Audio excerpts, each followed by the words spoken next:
So now let's talk about the ionic compounds. Ionic compounds form by exchanging electrons between the metal and non-metal. So we know normally group in the periodic table, group 1, group 2 and group 3 are known as metals. So apart from the group 1, 2, 3, other groups are, it means group 4 to group 8 are non-metals. So between the metal and non-metal, it form a ionic compound. Normally metals are like to lose their outer electron and they like to form a cation. So when we consider about the non-metals, they like to gain electrons and complete their outer electron shell to form a stable electronic configuration. So it means metals, when they lose electron, they form positive charge ion cations. When you consider about the non-metals, they gain electrons from the anion. So between these cation and anion, there is a strong electrostatic forces.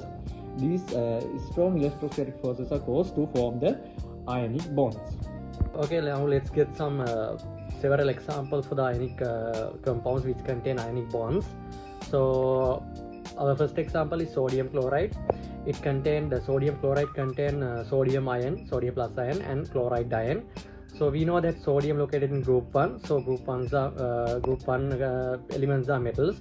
So it means sodium is a metal.